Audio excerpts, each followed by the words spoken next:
Welcome and thank you guys for joining us tonight for 2021's Area North virtual prep night for an in-person horse show. So we are getting there every little bit closer. So for those of you that don't know me, I am Miss Kelsey. I am one of your 4-H agents in Nassau County, and I am your vice chair for the area show this year. So would my other friends leading, feel free to introduce yourselves. So I'm Miss Amanda. I'm currently the agent in Alachua County, and I am chair this year. But Miss Kelsey has definitely, I would say, not been vice chair, but more co-chair with her awesome leadership skills. But we have a really great team that we're working with agents and volunteers this year. So. And I am Allie Anderson. I'm the 4-H agent in St. Johns County. And me, along with Miss Kelly Anderson, who was unable to join us tonight, are in charge of your Western ring this year. I'm Grace Carter. I'm one of the 4-H agents in Duval County, and you'll be seeing me at registration and check-in, so I'll be helping out with that this year.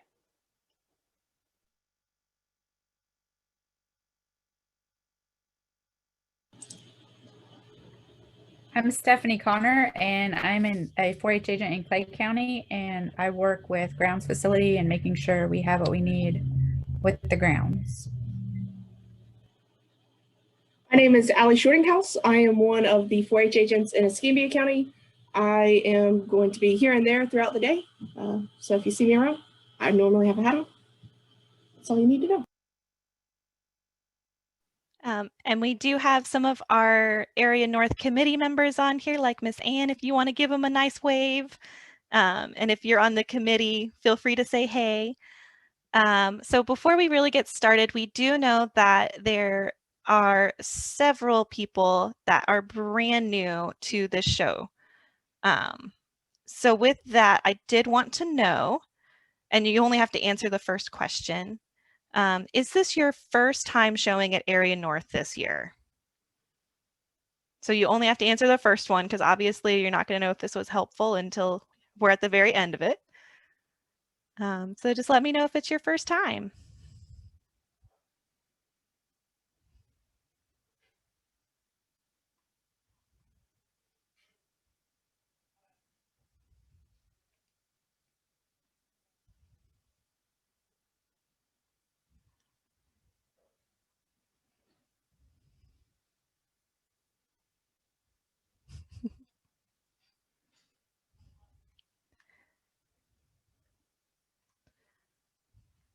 All righty. So it looks like most of you guys are in.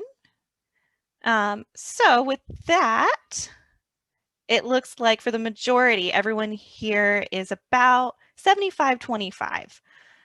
So for all of our returning members, there will still be things for you to learn and take forward with you to the show.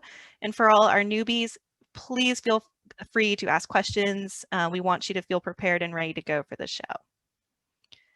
So with that, for those especially that are returning from a previous year, we do have some ground changes and some other big changes for the 2021 show.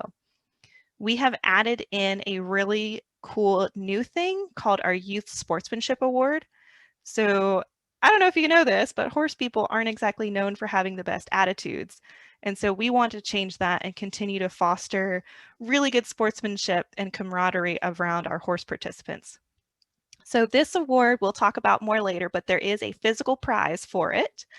So if you are an excellent example of good sportsmanship, you will be walking home with a nice award. This year, with it being a bit smaller, we are going to emphasize more interactions with your judges. So your judges are going to be able to explain why they placed the classes that they placed, kind of be able to ask more questions and answer more questions for all of our exhibitors. So even if it ends up being only one or two of you in a class, you're still going to be able to talk with your judge after each class and ask for that feedback so that you're better for moving forward to state. So even if it's a small class, we're going to make it as educational as we can and make our judges talk to you a bit more. There is an additional photo release for our photographer coming this year. So 4-H gives us sanctions so that we can take photos of you. But she wants to make sure that she can take photos of you. And if she captures a really special moment, she wants to be able to share it as well. So don't be surprised if you have to sign another waiver saying that, yes, I'm okay with having my photo taken. And then, of course, she will upload all of those into a massive photo gallery. So you will have professional photos from your show weekend. And this year for our educational booths, in the past, we liked them to be really interactive, but this year, for obvious reasons, we are discouraging any kind of interactive components unless you know they can be really, really easily and frequently sanitized. But for the most part, don't worry about your exhibits being interactive this time. So hopefully we are on the tail end of our COVID-19 pandemic, but unfortunately we still need to kind of follow some policies to make sure that we're in line with UF. Since it is a 4-H event, it falls under University of Florida policies, and unfortunately policies change 2 days after our event, but we still have to follow policies that UF has in place right now. So those include wearing face masks, and you do not have to wear face masks if you're eating or if you're riding. So those are 2 big things to keep in mind. We want you guys to practice social distancing, hand washing and hand sanitizer. And at the end of the day, it really comes down to just acknowledging and being respectful of other people, whether it's staff and agents and volunteers that are around or different families. We know everybody kind of has a different feel maybe or a different opinion on it. So as long as you're respectful of others, I feel like that's really what kind of the general thing is, which 4-Hers are really good about doing. And we want you guys, we know May, it's really hot outside. The area show has never been cool. And so we want you guys to make sure that you're safe while you're doing this, not just from COVID, but also from the heat. So we understand that, and we really do feel that, and we're just trying to follow these policies as of now. So we encourage you guys to bring fans. We're going to try to have an area with shade and fans as well for people to sit. But please bring and do all that you can to keep yourself well hydrated and in the shade and cool while following these COVID-19 policies.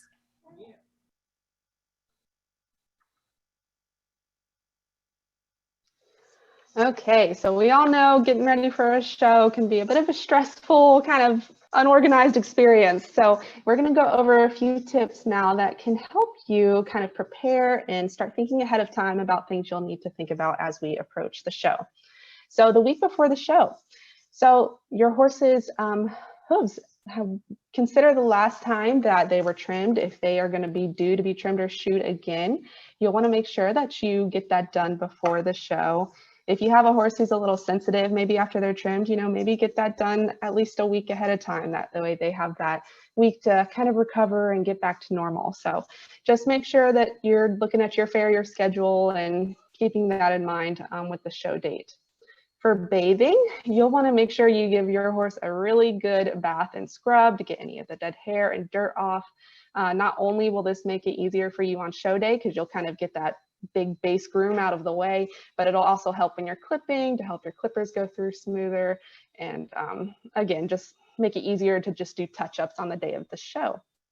For clipping, full body clipping isn't required, but we do want your horses to look nice and neat and tidy and presentable. So if there's any excessive hair growth around the muzzle or the ears, consider giving those a trim. So judges will not penalize if you leave the muzzle hairs or unclipped ears, but just make sure that if that is so, that it is still neat and tidy and not detracting from that overall presentation of you and your horse.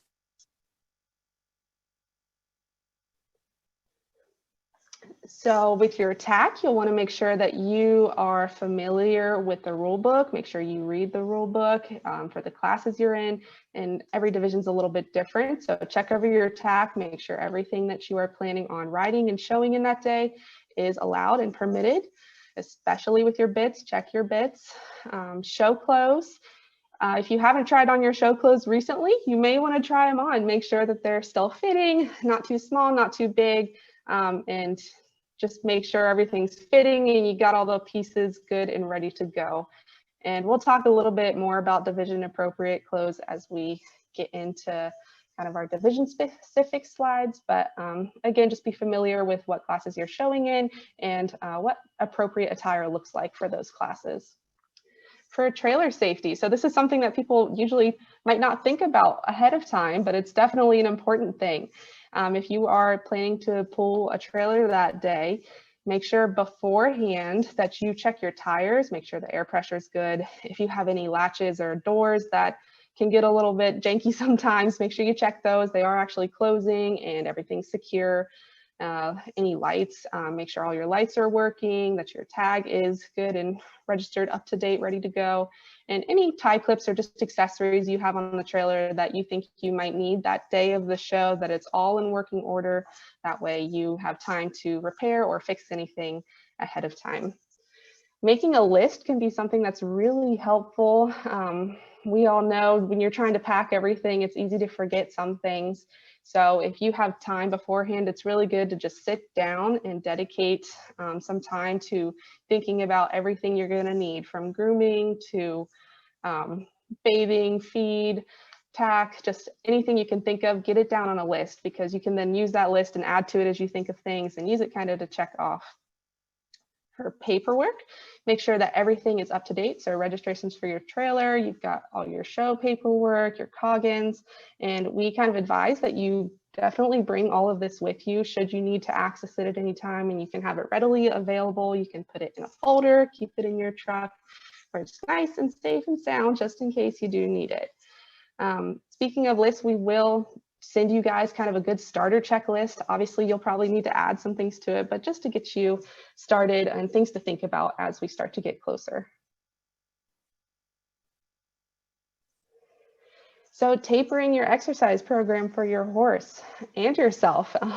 You know, as we get closer to this show, we don't want to go take our horse on a super long, hard ride for the day before the show. We want to keep them kind of on their regular routine and pick out those key points maybe that you need to work on in preparation for the show, and not really over exercise them. And that way they're nice and well rested and ready to go for show weekend. Begin packing. So make sure that you use that list that you made up, you get everything in order. Keep in mind where you're putting things. That way, if you're in a rush and just trying to go grab something, you remember where it is and you can just go grab it real quick and not have to worry about not knowing where it is.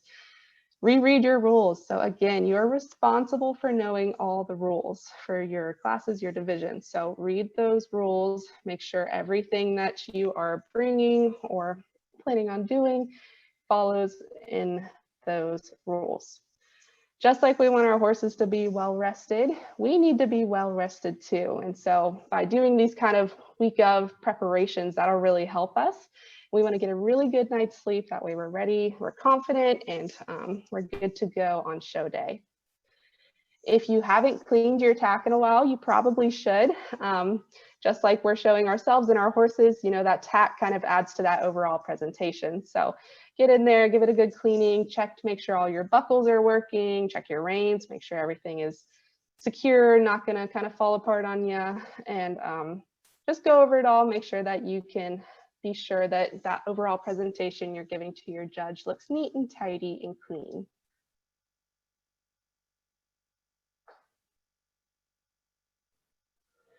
And the day before check-in, so these are going to be kind of those final checks that you do. So again, double check your truck and trailer, make sure everything is working. We would hate for it to be some type of mechanical issue that you wouldn't be able to get there in time, or that's something that would be stressing you out. So make sure everything's working order, that you've got everything packed, check off those final things on your list, double check that list just to be sure. Could do a good final grooming on your horse. That way it makes it that much easier the next morning. You can just do those touch-ups. You can use show sheen. That'll really help overnight to help keep any dirt or shavings or anything from sticking to your horse. If you want, you can put a tail braid or tail wrap on your horse's tail. I know my horse is personally very messy overnight, so anything we can do to kind of keep them clean and make it easier on us. So if your horse has a lot of white, you can consider wrapping their legs too. So just things like that, kind of think ahead of time if you'll need to bring some extra kind of grooming equipment to make it easier for yourself the next day. Feed and water. So go ahead and think about how many feedings you're going to need feed for, how much hay you're going to need. Pre-measure it. If you're not going to pre-measure it, make sure you bring your scoop or whatever measuring tool you need to measure your feed with.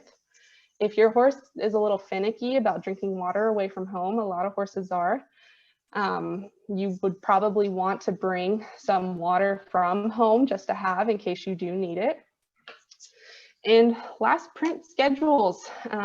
We're going to try and keep everything running as smoothly as possible. So we'd like you all to be familiar with the times and class order that is happening. So printing that schedule just to have on hand when you need to reference it would be great.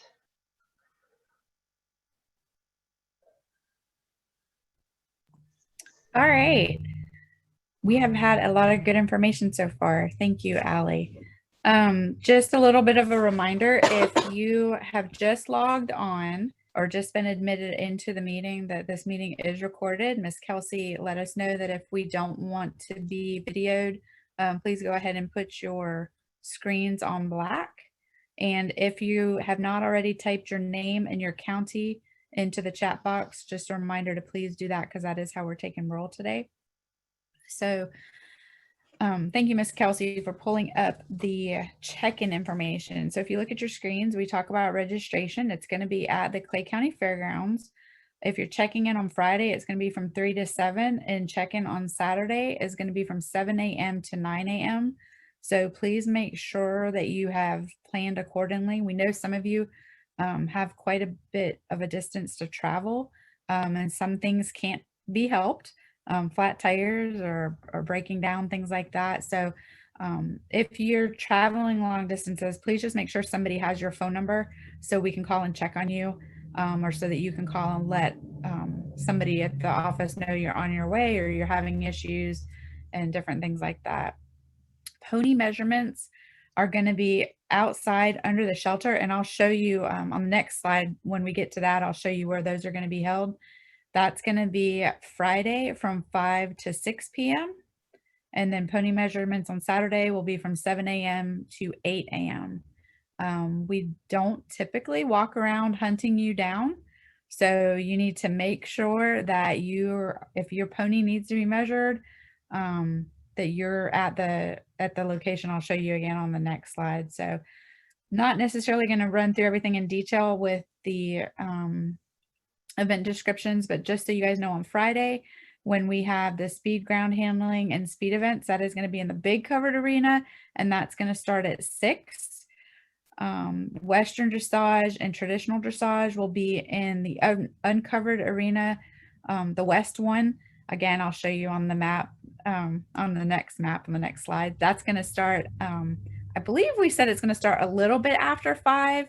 We're actually going to do opening ceremony at 5 o'clock on Friday. So as soon as opening ceremonies is completed, we'll go ahead and jump right into Western dressage. For Saturday, if you're in the hunter division, your shows are going to be in the east and west uncovered arenas, and they're going to start at 9 a.m. If you're Western or saddle seat, you're going to be in the large covered arenas. That's also going to start at 9 a.m.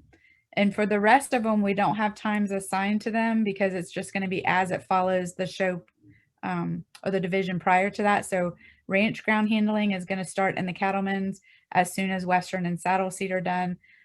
Same for ranch riding, ranch roping, working cow, and then trail will be in the small covered arena starting at 11. Stephanie, we have a good question in the chat box about whether or not there will be any time to school on Friday. That is a good question. I know that we have two schooling arenas that are a bit smaller, so definitely you can use those. As for getting into the hunter arena and the dressage arena is going to be where the flat hunter classes are going to be and rail classes. You're not going to be able to get into those until the dressage ring has been taken down on Friday. So for those of you in hunter, I'm kind of going to give you a let us get back to you on that, because we're still kind of working out some of the fine details with the dressage ring. So, but you're not going to be able to get in there until we can get that ring out. So we'll get back to you on that one. So I'm not sure if somebody's taking notes, if we can kind of write that down, just so we make sure we get that. Okay, can we, Kelsey, I'm sorry, can we skip ahead to the map just because we talked about it? I just want to be able to show you guys. So hopefully you all can see the map. We want to make sure that you guys know, because there has been multiple changes with the grounds this year due to COVID vaccines. All the changes that we made pretty much thankfully have gone back to the way they used to be, not what we had originally planned for this year, but that's perfect. But there still is some little changes. So when we talk about the hunter rings, if you look where F and G are, that's where your hunter rings are going to be. Hopefully you all can see that on your screen. F is actually going to also be where your dressage ring is. So F and G is going to host hunter stuff, and then also dressage. K and L are going to be just practice arenas, little schooling arenas. When you get over to the cattlemen, which it says cattlemen arena on it, or D, that's where your Western classes are going to be, your speed classes, your ranch classes, and things like that. And then if you come back over and you look in between A and B, that's your small covered, and that's where trail is going to be. So you can see the little legend on there next to it, and you're going to get a copy of this as well.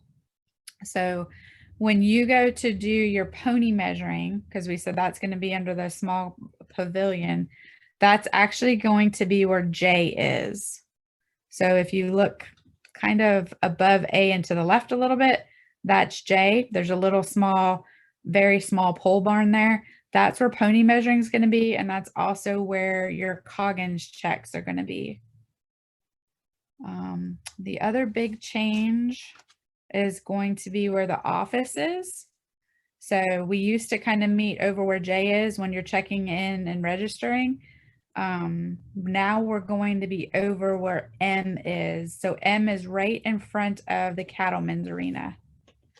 So you're going to have to go all the way to M. I say all the way, it's not that far, but you're going to have to go all the way to M, and that's where you're going to take the ticket from your Coggins check and your bits and bridles to be checked, and you'll get your registration packet at M. I really think those are the big changes. One thing to note, and then we can go back to the other slide, Kelsey. One thing for you all to note, you see that there's kind of it's almost a rectangle, but then it kind of comes out like a little tiny backwards L. There's no driving motorized vehicles in that area. So no cars, no trucks, and no trailers in that area. So just want to make sure you guys are clear on that. You see the green perimeter. Inside of that, there is no vehicles to be driven. So if you want to flip back. Sorry, thank you. Okay, so for grounds information and check-in, big thing to remember is if you have to go through Coggins inspections, you are not allowed to unload your horse unless it has been checked by the state inspector. That's always been a policy of ours. That's not new. So when you pull into the fairgrounds, and we're going to have everything very clearly marked. We've got big yard signs that we're going to put out kind of directing you all to where you need to go. So you have to have your horse checked. So please, as Ms. Allie said earlier, make sure that you guys have a current negative Coggins with you. Because if you pull up there and you don't have it, you're not going to be able to unload your horse. That inspector is going to give you a ticket. And that ticket is, you are going to have to take that with you to the office. That way we know, or Miss Grace knows, because she's working with the registration. She's going to know that you've gone through your Coggins inspection and that you're okay to go through the registration and get your packet and stuff like that. So make sure you have that ticket with you. I know sometimes it's hard because you unload your stuff and then you leave it where your horse is, but it really needs to be with you. So stick it in your pocket. What you need to bring to check-in, and Grace, if I missed something, definitely you can step in, but what you need to bring to check-in is your Coggins ticket, your bit and your bridle if it needs to be checked, a smiling face, and a good attitude. If it was me, and I know what I'm going to do with my daughter is I'm also going to bring my registration paper, we have that, but just in case there happens to be a hiccup with registration, you know what you're talking about. We know what we're talking about, and we can all get to that same page a lot quicker. So make sure that you bring those things. There's nothing worse than having to go back to the barn to get your bit or to get that ticket. So just make sure you bring that stuff with you. You don't have to bring your Coggins with you to the check-in at that point because you will have already shown it to the inspector. So, Grace, do you want to go over what they'll receive at check-in? Sure. So during the check-in process, you're going to get several different things. You'll definitely get your rider number. You're going to get a copy of our Area North manual. And then additionally, you're going to get the program for the weekend. You'll get any patterns. So we don't release our patterns ahead of time, except for those dressage patterns if you want to be looking at those in the rule book. But you won't know exactly which patterns you're using for your other class until that weekend. So you'll get those. I think those cover all the big pieces. One other thing I would say with check-in is we definitely understand a lot of people are traveling from a long distance away, but if you have the ability, I would try to get there earlier during the check-in process than at the last minute. That'll save you a lot of stress and it'll make the day flow a little bit easier. Absolutely. Along with the patterns you're going to get in your packet, there will also be patterns posted at the arenas when they're allowed to be posted. So if you happen to forget it, or if you don't want to carry your pattern with you, they will be posted at the arenas. Shavings are going to be available. I'm not sure exactly where there will be, but there will be signage there. They're still cleaning up the grounds from the fair here and have some COVID related things out there. So I haven't been given a direct spot as to where the shavings will be housed. My one request was that they please be close to the barn because there's nothing worse than having to tote 5 bags of shavings across. So I am trying to look out for you guys and do that. If you did not purchase shavings and you want shavings once you get there, there will be shavings available for you to purchase. There's no tickets or anything. We're just going to have your name on a list. When you come and get your shavings, we'll cross your name off the list. So if your name's not on the list, you're going to have to pay for shavings if you want them. There also will be a photo display opportunity. I know Ms. Kelsey says we're blessed this year to have a photographer, and that is great. But we will also have just a standalone place where you can go with your horse or your friends and just take pictures. So we'll let you know where that is. We will also be posting in the barns and all throughout the arenas and at the office what our emergency numbers are. So we do have a vet that is going to be an on-call vet. They will not be out there all the time. You'll have to call them. Same thing with the farrier. They're on call. The big thing with the vet is you need to know your horse. He's going to come and help us no matter what. But if I know we had an incident in 2019 where the horse got sick, and thankfully the rider was able to say the temperature. They were able to give the heart rate, the pulse. And so it really helped the vet to understand what was going on with that horse, what was normal, what the horse was doing now. And it really helped the vet as he was trying to get out there to them. So if you guys don't have that information or you don't know how to get that information, we have a great little tip sheet. It's like a half a page. I can send it to Miss Kelsey, or definitely get with your 4-H agent and they can get you that information on how to check those things. And then I think that's pretty much the big things. Like I said, because we've had so many changes and then thankfully it's kind of gone back to how it was originally planned. We're blessed with that, but we are going to make a much stronger effort, we being in Clay County, to put bigger signs out there so you all know and you don't have to hunt and search, you know, where'd she say the office was, where was Pony Measurements? So we're going to really try to have some bigger signage out there. Remember, when you are in the arenas and when you are with your horse, open-toed shoes are not allowed. You have to have closed-toed shoes. If you are a sibling or you have siblings that are going to be in the barn, we're going to suggest that they wear closed-toed shoes. If you are around a horse and you happen to get your foot stepped on and you are not in closed-toed shoes, do not think that you're going to be able to file 4-H insurance, because it is not going to go through because you were negligent. So please, please, please, I can't stress that enough for you all, just to please remember closed-toed shoes is super important. I see that Tyler's asking about helmets. Are you asking if you have to wear helmets? I'm guessing. Okay, I'm guessing that that's what you're asking. And so yes, in 4-H, you have to wear helmets.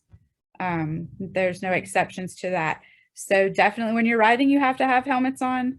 And when you're working your horse, you have to have helmets on. Does anybody, Kelsey, do you want to say anything on that? Or are you good? No, that was perfect. If you're actively working with horses, whether that be on the ground or in the saddle, you do need a helmet. And as another reminder that parents, if you're over the age of 18, you don't have to follow that rule, but we do encourage that adults always follow good role model behaviors. I know I always wear my helmet. And as a reminder, adults cannot be lunging or schooling the horses for the youth, with the exception of lunging a horse without tack. So if the horse has tack on it, you are no longer allowed as an adult to lunge that horse, and you are not as an adult allowed to ride the horse for your youth. We really want them to own this as their project experience. So that was just one thing I know I got a poke to remind people to say. Okay. No, and that's true. And there's also no riding double. So keep that in mind. I know we've had that creep up a couple times over the years. So no riding double. I know it's neat and fun, but not at this horse show. Yeah, I'm not sure. We could probably put the map somewhere where we could have it linked, but I know we're going to send the handbook back out after this with a link to the recording to this video. So sorry. And the map will be in there. We've gone in and updated that, so you will actually have an updated map. I'm trying to think if there is anything else. There's lighting.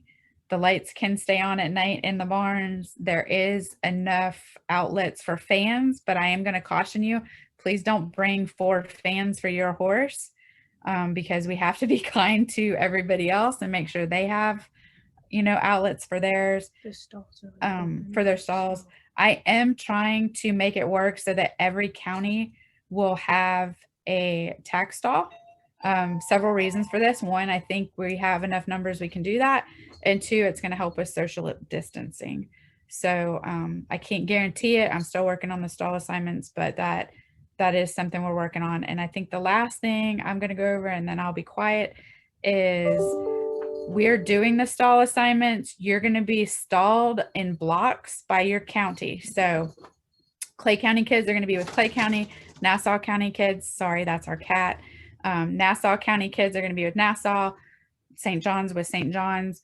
Then there'll be a tack stall in the next county, and so on. So if we're not going to tell, we're not going to tell you as a child where in your county you have to stall. We're going to leave that up to you all to pick your stalls. So you can move your stalls as long as everybody in the county says it's okay. However, you cannot go outside of your county. Does that make sense? So you can be wherever you want to be in your county block of stalls, but you cannot go to another county. You have to stay within your county.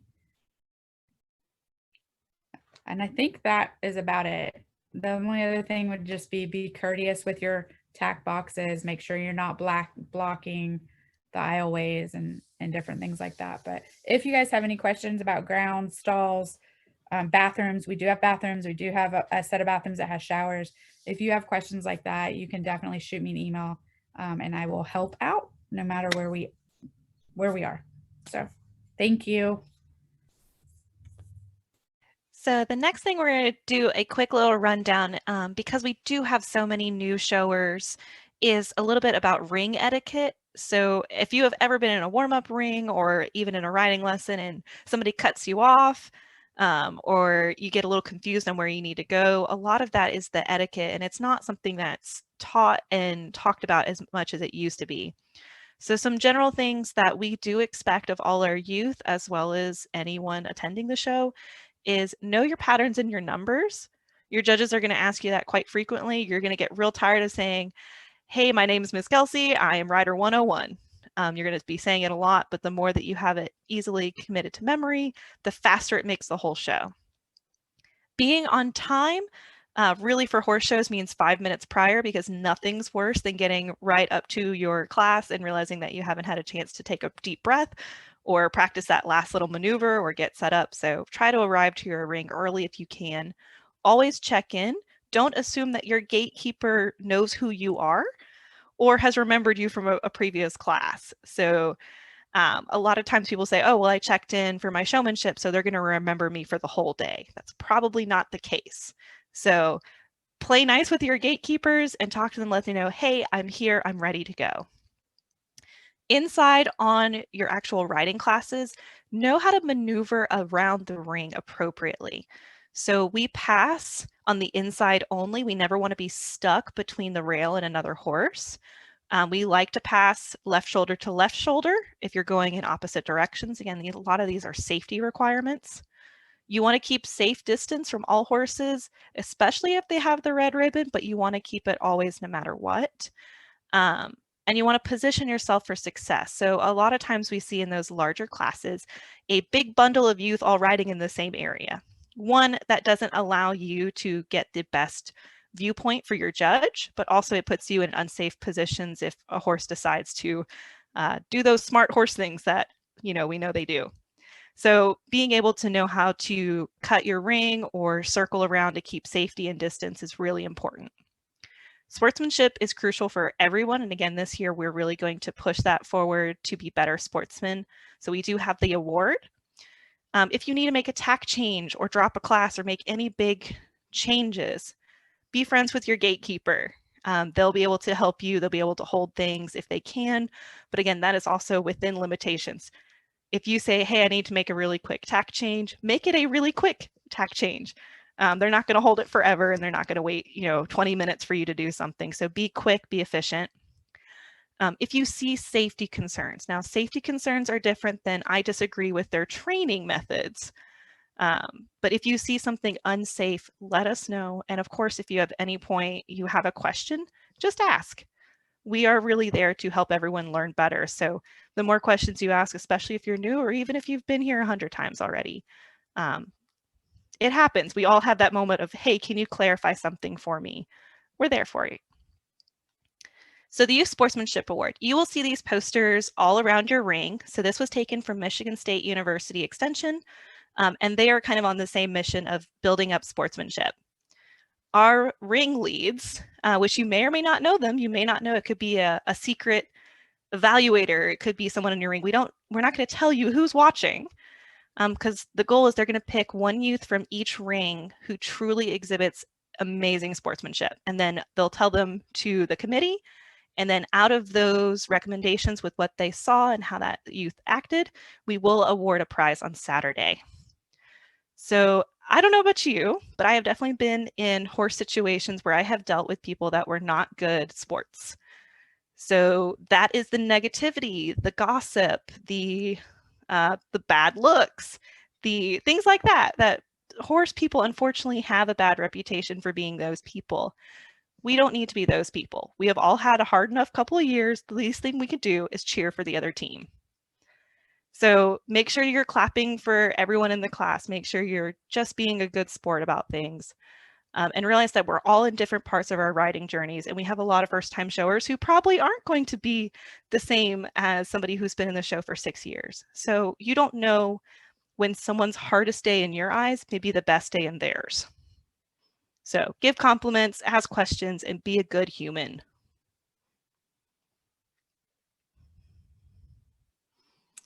Okay, so I was actually just typing in a comment back to Gracie, so I'll answer that question for you, Gracie, in this. But in covering the hunter ring, just some things that kind of stand out when going through the rules is to make sure that there's no boots on your horse, so no bell boots, no polo wraps, things like that. The only time that boots or something on your horse's leg is allowed is in the equitation over fences class, and that's just something that covers the cannon bone. So once again, no bell boots or something below the pastern. Another kind of thing that's different is judges may ask finalists in one of the classes to do a hand gallop. And to clarify, a hand gallop is a very controlled gallop. So we know that like a canter is 3 beats and a gallop is 4 beats. So it is a little bit different in that way, but it's all about the control with that. So just wanted to clarify that some. And then Miss Kelsey had a great point and put together some of these pictures for kind of an unspoken rule in the hunter ring for what the attire is. So riders under 11, the top 2 pictures show like what you can wear. So you can wear breeches with jodhpurs, so the things that are below your knees, and then make sure your boots match, and we want gloves that are normally black as well. For your hair, you can put it in braids with ribbons if you would like. But then once you are over 11 years old, it's just kind of a social norm that then your hair goes back in a netted bun, really nice and neat under your helmet. You then wear tall boots, and same thing with the black riding gloves as well. And I can answer more questions on this if you guys have them in the chat box, but that's kind of the cut and dry of it for attire. For your horse, I'm thinking about your in-hand classes like showmanship. You want to have a hunter bridle or a leather halter that don't have any silver or not very flashy on them. And then with your tack, you want iron stirrups, and make sure that all your bridles have cavesson nose bands to go with them. And breast collars you can use, but you don't have to use. And going back to your question, Gracie, standing martingales can be used in the hunter over fences classes, but it's optional. You do not have to use a martingale. It's just an option for you. Same thing with the boots, and you just don't want any flashy tack in the hunter ring.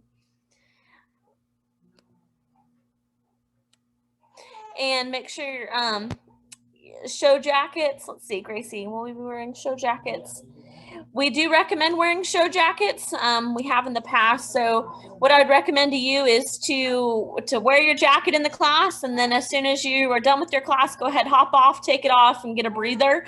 Go back in the shade, sit under a fan, and rehydrate. And I know that's what I did as a kid, and so I know it's hard, and you're sweating bullets when you're in the class, but it makes you look really nice, neat, and professional. And I guarantee you can do it for a few minutes. So that would be my advice there. And half chaps are okay as long as they match the boots that you're wearing. And I don't see any more questions in the chat box, but I'll be looking out for that if you guys have any more questions.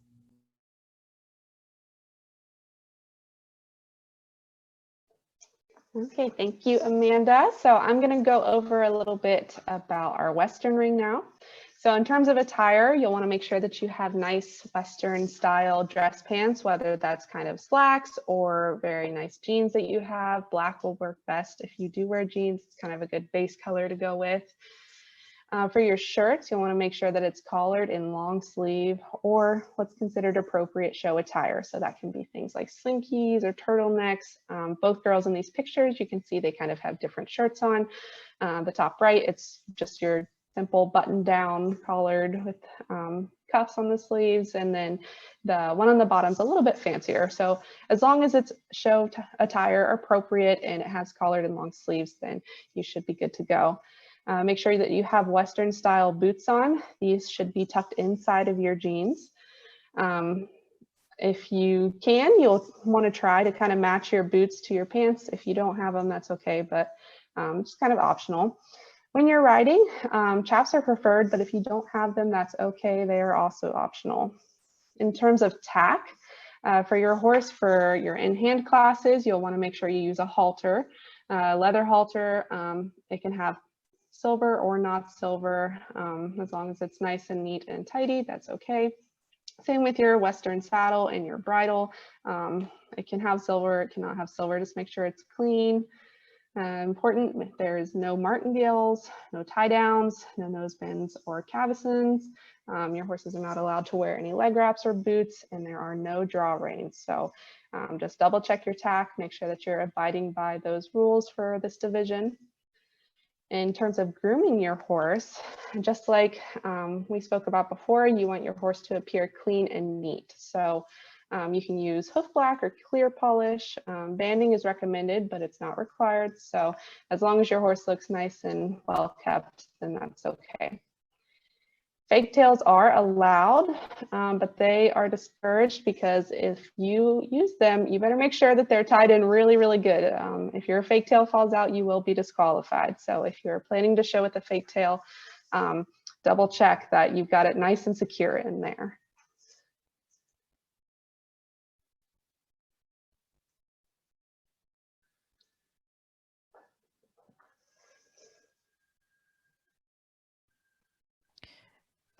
So for our ranch ring, it's a little bit different in terms of Western. So ranch is a little bit less flashy. So you actually will not use any hoof black or polish. There's no bling in ranch. So if you've got bling on your saddle, or if you've got silver on your halters, it is discouraged and can be unless you like really say, I am observing the rules, I just don't have another option.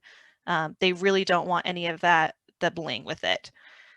No need to do any kind of excessive trimming. They're looking for horses that are out and can do their jobs. In terms of tack and attire, again, you'll do your Western dress pants or jeans. You can have a collar with long sleeves, just like in before. Ranch work attire is recommended, so that means clothes that you would be working in, but still again clean. Rope carrying is preferred but not mandatory. So if you don't have a horse that's able to carry a rope with you, then don't worry about it, but it does add that nice extra touch. If you are in the ranch reining or working cow horse, you can wear boots. But otherwise, just like in all the other divisions, we don't want to see a ton of stuff on your horse's legs. And again, wear chaps if you have them. In your showmanship, use your halter. It can be rope, nylon, or plain leather. You will not be using a chain and expect to do some additional ground maneuvers, such as sending them in a circle, backing, side passing, a lot of those extra maneuvers to prove that your horse can do jobs. So that's just some of the things you need to know. There is a little bit difference between ranch and Western. But if you have any questions, again, reach out to us and we are happy to get you fitted so that you shine best in your class. Okay, so if you are a speed eventer, I want you to raise your hand. So that's whether you're doing ground handling, pole bending, barrel racing, keyhole race, or stake race. Raise your hand, touch your nose. This slide is for you. Okay, so first thing first, we have no polo wraps. They can be a little bit of a hazard when we have horses that reach and that sort of thing. So we just say no to polo wraps. You can use bell boots or sports medicine boots. Those are okay. Just make sure they're tightened on really quick and they're not going to rub, that sort of thing. We do have different bit rules and rein rules. So be sure you go and look at which bits are allowed and which are not. Like for example, with reins, we can't have draw reins, fixed or not, those are not okay, but definitely double check and make sure your bit is in alignment. Make sure that your reins are good to go. You can have tie downs, nose bands, martingales, and again, your sports medicine boots and your bell boots. You can use both hands, thank goodness. If your horse is overly hot, so you're out there working and they get too hot, we can ask you to not ride in the class. So just be cognizant of how much you exercise before you get going, especially if it's hot and we're getting into the last part of the heat of the day when we're preparing. I haven't told you this. You guys are showing Friday at 6 p.m. That's important. So you're coming right in, you're pulling off the trailer. Make sure your horses take time to stretch out, get them going in a nice jog, make sure you're working them through and their muscles are loosened up.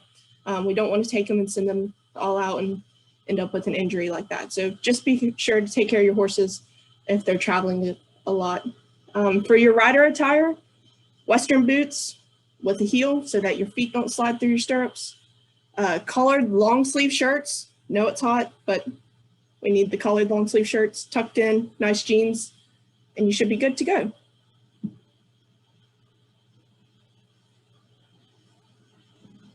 So for a little bit on trail, and this is for both Western and Ranch Trail, I believe the plan for now is to have you guys pretend to work gates. So that way you're not touching the same object multiple times with different people and such.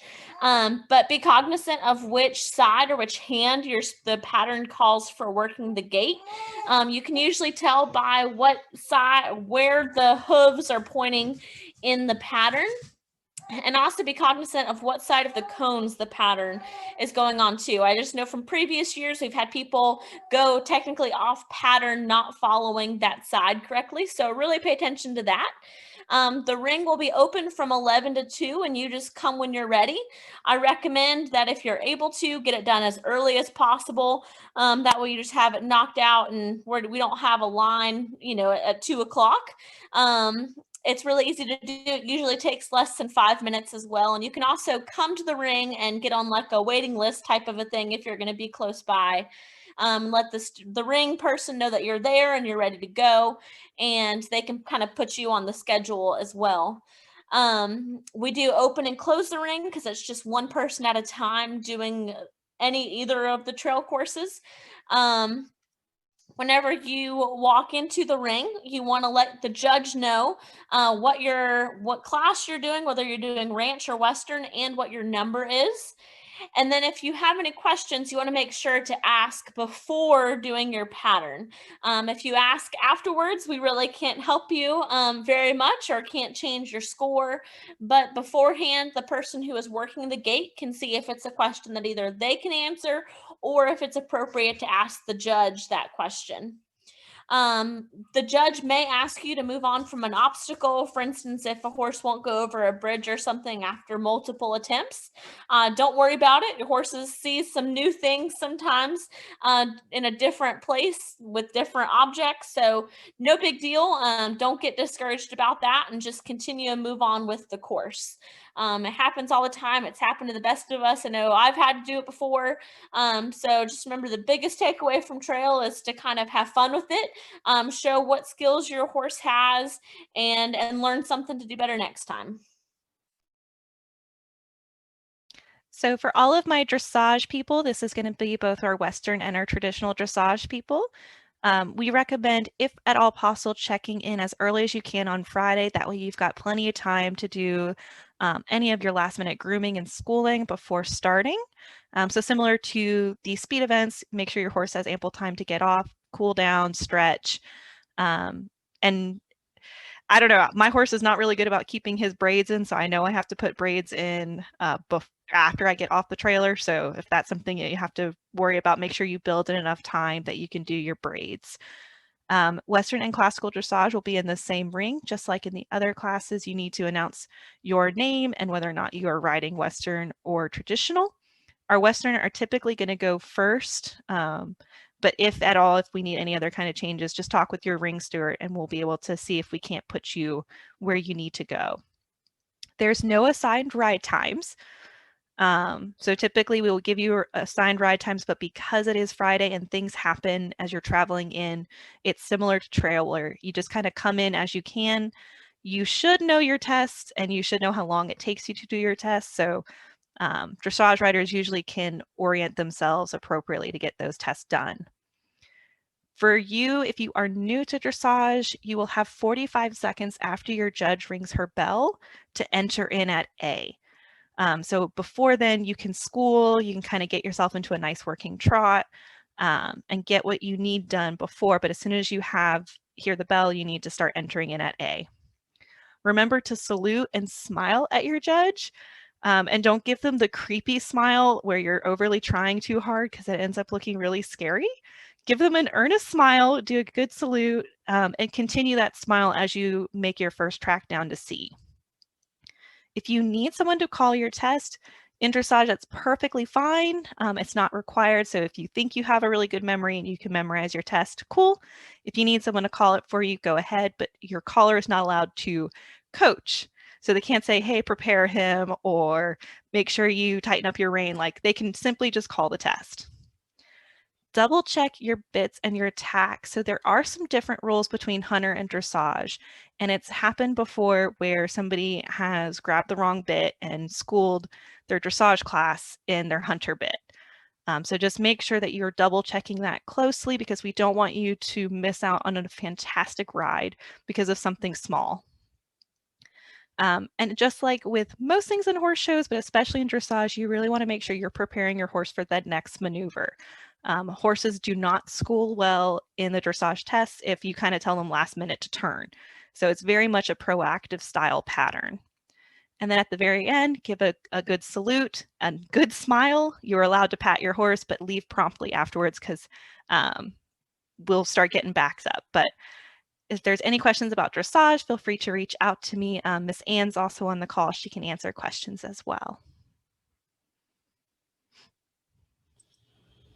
Okay, so what to do if you have a protest for a class. So a protest is going to arise if you see something that you think should not be happening. So maybe someone is using an illegal bit in a class that they shouldn't be, or something along those lines. You can file a formal protest. So a protest is going to be in writing. You'll come to the office and we'll be able to help you out with that.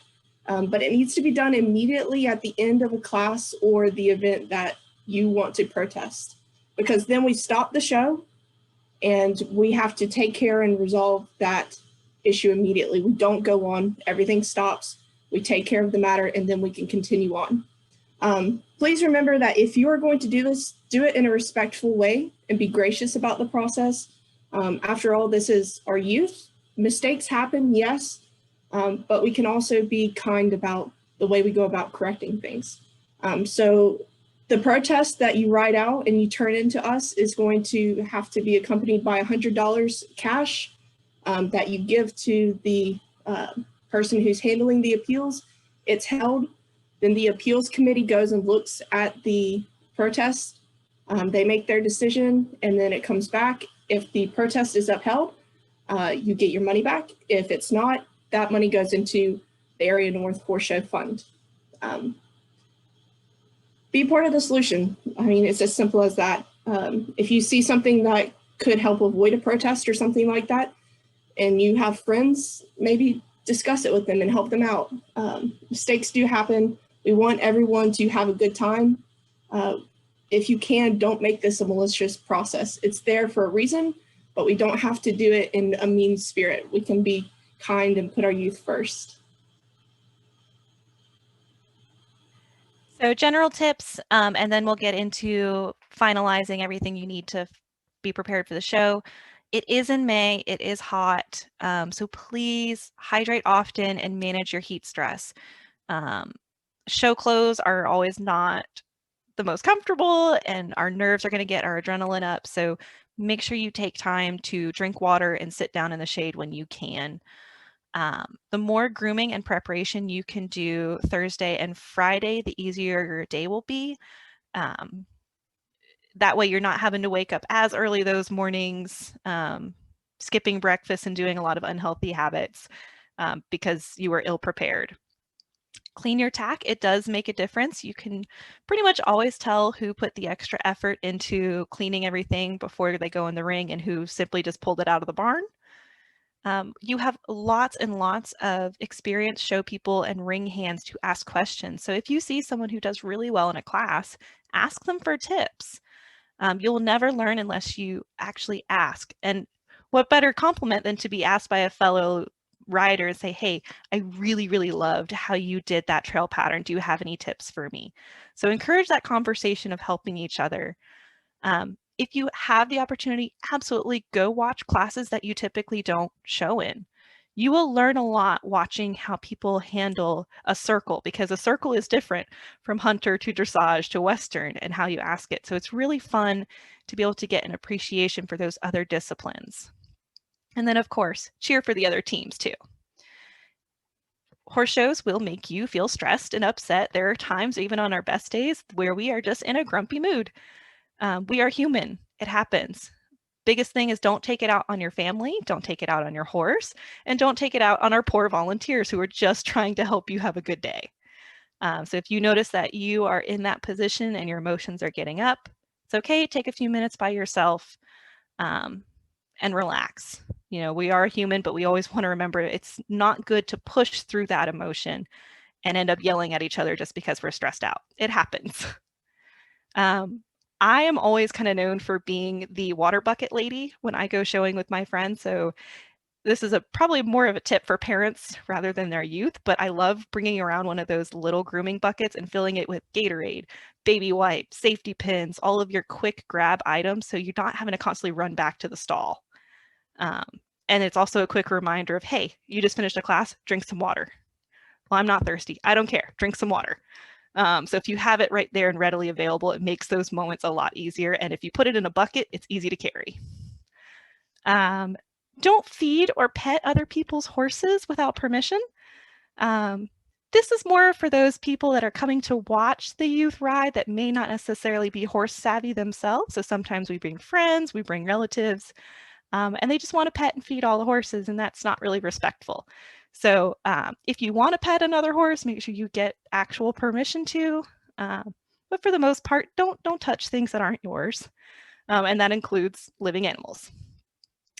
While you are in the stands, be aware of your volume and your actions. So one of the most disruptive things you can do at a horse show is move around in the noisy bleachers halfway through a class when someone's working on their pattern. So yes, okay, you may need to go to the bathroom, but can you wait an extra minute until they finish their pattern and then you can leave? Because all the noise in the bleachers can be really distracting. And of course, if you are screaming or talking on your phone or making comments that are rude, it is heard in the stands. So be aware of that. And at the end of the day, we want everyone to stay positive and encouraging. So the last 2 years have been really rough. A lot of people have gone through a lot. So again, be a good human and say nice things. So this is going to be, we have 2 activities. If you have 5 note cards available, this is a great one. So I started doing this with my Nassau County youth once we realized that sometimes you get lost in the rule book. It's a giant book full of lots of things to remember, and sometimes you just need that last second of, am I allowed to use the martingale? What do I need to remember for this class? So I recommend getting 5 note cards if you have them.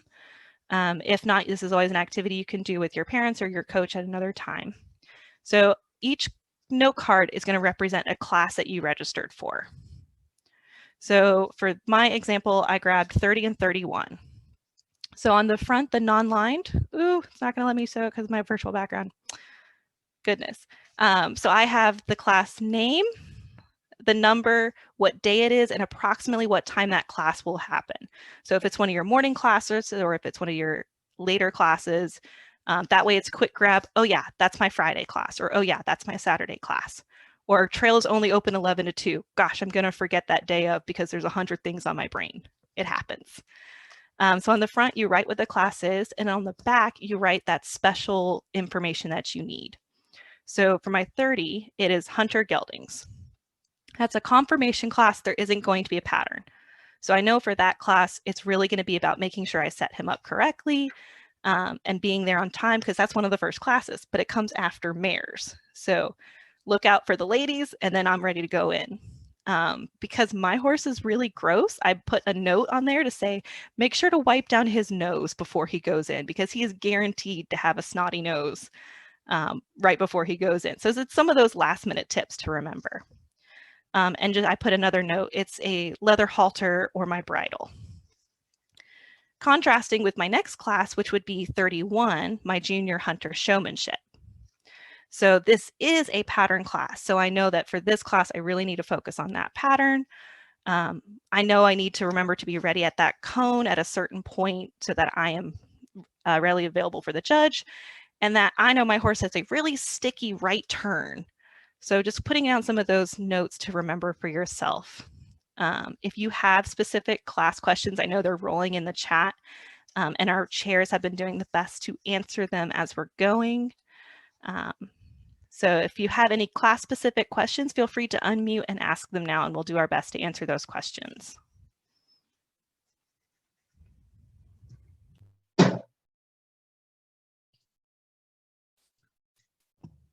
For speed ground handling, are we allowed to have bling on our tech? So for speed ground handling, what kind of bling are you talking about? Like on the halter, if they have like little diamond things. Yeah, you can have leather on your halter. It's the ranch that's really going to say no to the silver. Okay, thank you. You're welcome. I have a question. This is our first year. So when she does her ground handling on her speed, the Western, it has to be a leather halter. Yes? For Western, are you doing Western showmanship or speed ground handling? Speed ground handling. Speed ground handling. I think you can do a nylon halter as well. Okay. But you want to make sure it's one of the nicer looking ones. Of course. Yes, yes, yes. We all have that sad one that hangs out in the corner. Yes. And in the speeds, they are able to wear their spurs, correct? I'm going to defer to Stephanie on that one. You got more speed experience for that. I was just going to say, I don't actually have that's why I was kind of interrupting. I don't have a rule book with me. I'm not sure if somebody does, but I thought that with the speed ground handling, they could not have bling on their halters. And give me just a second and let me go back and I'll double check the spurs, but does anybody have a rule book? I have one. I'm reading now. Okay. I'm trying to get it to pull up, but our internet's not working. Sorry. What do you have to change? Do we in the hunter, in all the hunter classes and the equitation classes, do you have to have the white square pad? I mean, sorry, are you required to have the contour pad or can you have the white pad? The square pad. You can have just a nice white saddle pad. Okay.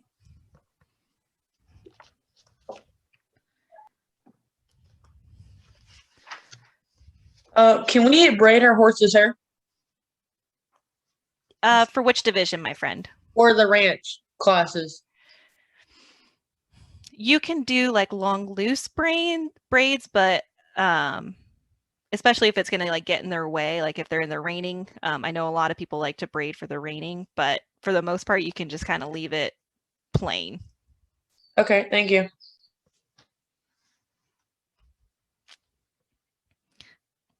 All right, so we are going to move.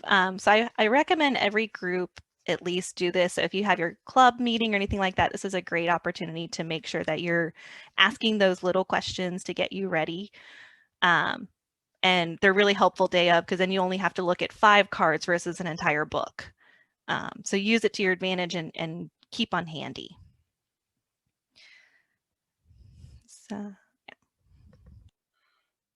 Hello, everyone. So I know we have a couple of our chairs and our various volunteers that are looking up answers to your questions right now. But while they're doing that, I wanted to chat with you real quickly about the educational display contest. This is something that's a little newer to the Area North Show. It's only been around a couple of years. And this is an opportunity to really add some fun teamwork to your weekend. So ahead of time, you would want to be working with a team from your county. Each county has the opportunity to put together one display. So talk with your agent and see who else is interested in participating. But each county can do one educational display. And that could be on a variety of topics. Anything that's going to educate us about horsemanship, about horses in general. So things like breeds of horses, colors, anatomy, veterinary care, horse show preparation and tips, nutrition, history, careers, anything of that nature. And there are some pretty awesome prizes involved. So with this, your county gets a certificate for winning. You also win the coveted spirit stick that you get to keep for a year. And you get a sponsored tax stall for the state horse show. So we'll cover the cost of your tax stall for the state horse show. Once again, counties do have to work together, so this isn't an individual project. And we'd be judging these on Saturday afternoon. So you'd have some time that weekend to put it together, but you'd really want to do the majority of your work before you get to the horse show. So all you have to do is set up once you're there. But be talking with your friends and your county agent, and we'd love to see you participate. We're excited to see what knowledge you have and what you can share with others.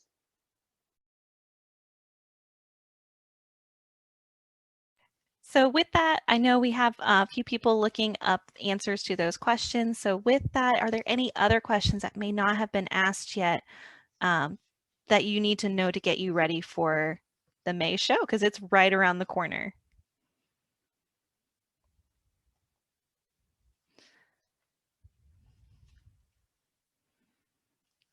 So I see in the chat, I'm trying to catch up.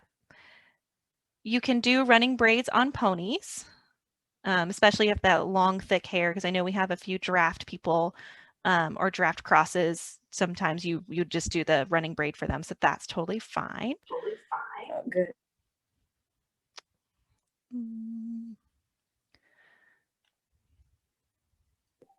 Are all braids allowed on ponies? It would depend on your division. It would depend on your division.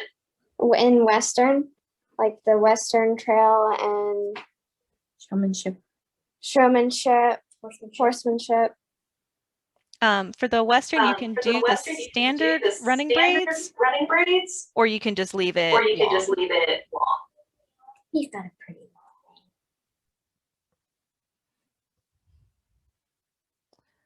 You can also band. So if your horse has a shorter mane, you can also do the small banding that you would see in the Western division.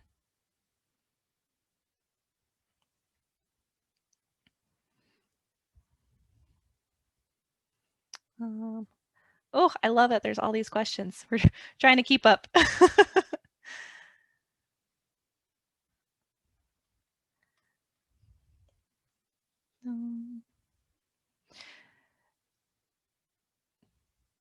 So I see a question about grooming recommendations for those competing multidiscipline. The biggest one for multidiscipline to remember is if there's any major crossover. So if you're doing versatility, if there's a way for you to use the same grooming concepts for both classes. So if you're doing Western Pleasure and Hunter, you know that the hoof black is going to be okay. So that's something. But if you're doing Hunter and Ranch, you may not want to do any of the fancy embellishments for cross disciplines for those. So just making sure that you time it out well and whatever you can grab that matches both. Hopefully that helped a little bit. I know the Hunter and Western world, I know a lot of it doesn't cross over well. So potentially I just say have a nice pulled mane versus try to worry about braids for the Western and Hunter crossover divisions. Hopefully that answered your question a little bit better. Miss Amanda, are you seeing other ones that I'm missing? I know a lot of them got cross answered in the chat. Yeah. Do we have a certain type of rein we have to use in the ranch classes? I would recommend not braiding if at all possible in the ranch classes. The less frills that there are, the more aesthetically pleasing it'll be to the judge. So unless like your horse's mane goes to like their knees, I really would not recommend braiding in. I also see Michelle Gross, you asked if about AQHA guidelines. For the most part, our rule book is kind of formatted off of AQHA. So yes, Hunter Eck and Showmanship will be pretty much under AQHA guidelines. And other than that, I don't see any other specific ones, but I could be missing something. I see one about a regular snaffle being used for dressage. Yes. So if you just look in your bit divisions, you have your Hunter bits, and then there's a subsection for your dressage bits. So just read that carefully. But for the most part, simple bits will work in dressage and Hunter. So you only have to use one bit. there's only a few exceptions, but for a simple snaffle, you should be good. Kelsey, to answer the Spurs question for speed, we're getting clarification right now from the state office, but yes, from what we're understanding, Spurs are allowed in speed events, which I thought was the answer, but I didn't want to speak out of turn. But we're, like I said, we're getting clarification because I'm not seeing it in the rule book specifically, but just to give you an update. In the hunter classes, are you allowed to use a whip, like a crop? Yes, you just have to be careful on where you strike. So in the rule books, it talks about how and where you should you need to use the crop. But yes, you can have one if you need it. You just got to be careful about where you strike them, because there are some disqualifications if you go over a certain point. So read your rule book on that one. In the ranch classes, can we use split reins, or do they have to be regular reins? You Or can does it use matter? Which is preferred? it is up to you. I know sometimes for roping, it's easier to not have split reins, but you can do either one. Thank you. And Michelle, your question about the first level test for dressage being test 2. Yes, so first level dressage is test 2. Juniors and seniors doing training level, you do have different tests. So if you are a junior or a senior doing the training level, make sure you grab the appropriate test. So juniors will be test 2 for the training level and seniors will be test 3. I'm getting a question about if horses can be tied to the trailer. Just as a general rule, Erie North does not endorse tying horses to the trailer. If they are tied to the trailer